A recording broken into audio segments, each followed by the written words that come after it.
Hey, what's up guys? My name is Tom Spark. Welcome back to another VPN review.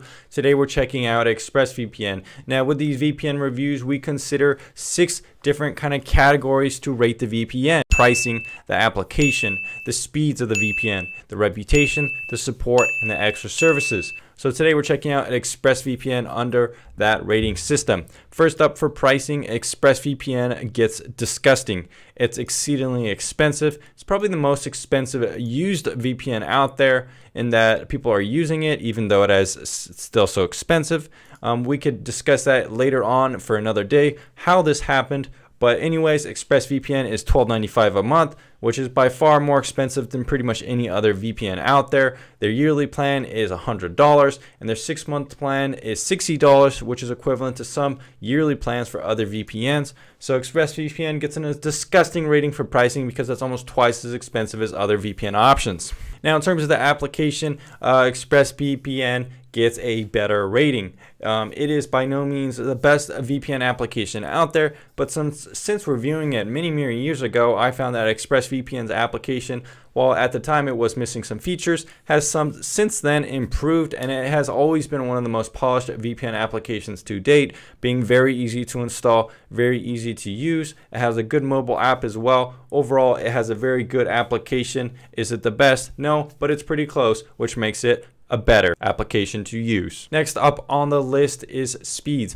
What kind of speeds does ExpressVPN have? Well, despite marketing claims and a lot of other websites claiming it is the fastest VPN, in my tests it's always just kind of been somewhere in between mediocre. The speeds are fine. You're not going to get exceedingly quick download speeds for torrenting. You're going to get okay speeds for streaming and stuff like that, but overall it's not going to be the fastest or the best VPN to use in terms of speeds. In terms of reputation, I would give ExpressVPN a good rating in terms of reputation. They do have good Trustpilot ratings, which is probably not all the way factual because a lot of the reviews seem kind of fake in that they're written by one user that has only one review.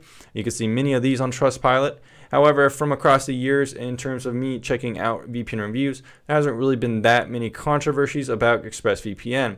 Now, they do claim to work in China, although they are blocked in China, their website. So this leads me to believe that they might have some relation to the Chinese government, perhaps. This is just kind of speculation on my part. And you can find articles on the internet as well that say that they used to be based in Hong Kong. If you take a look at their website, they did used to claim that they were based in Hong Kong, although now they claim they're based in the British Virgin Islands, although they do still have offices in Hong Kong. So even though they've had a pretty good reputation online, not going to give them the best rating because of these kind of things that make them somewhat suspect in my opinion.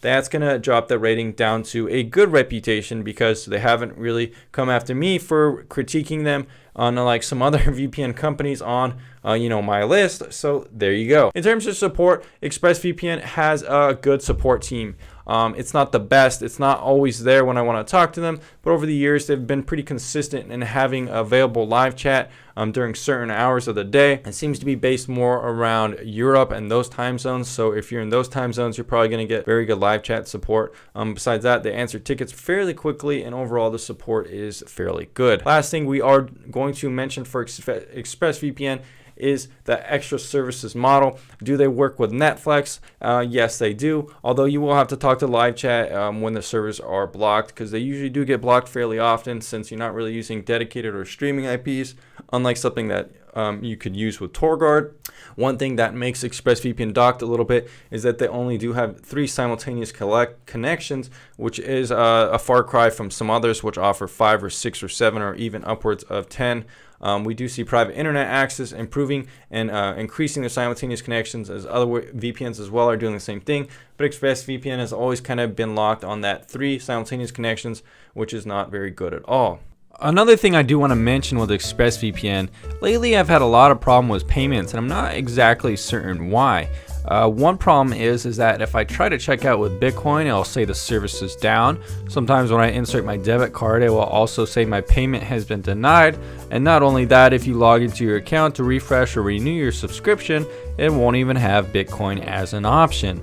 So I'm not really sure what is going on with the payment processing of ExpressVPN, but whatever the case is, it's extremely glitchy for me. This might or may not be a problem for you, but this is something I haven't seen very often with a VPN, so it's definitely going to fall under something as a bug and a glitchy or just a user issue, which is definitely annoying. Alright guys, we are finished with this ExpressVPN review for 2019.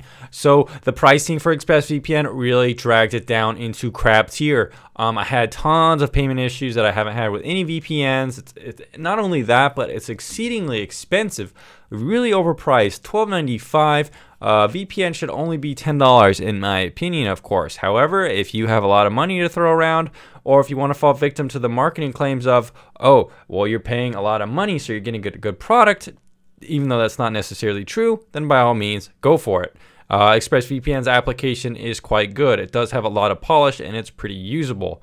The speeds are just okay. Reputation is just okay because we already kind of discussed some of the weird kind of marketing claims. They're based in the British Virgin Islands, but they do have headquarters or network servers based in Hong Kong, so that's a little confusing for me. In terms of the support, they are quite good. However, it does seem to be outsourced to India or something. A lot of times they do have spelling errors and stuff like that, and they don't know how to answer some of these more complicated questions like you've seen me ask in this review. Finally, we do have extra services being just the middle of the line because you do have to talk to support a lot to get that Netflix support. Not only that, but they only have 3 simultaneous connections.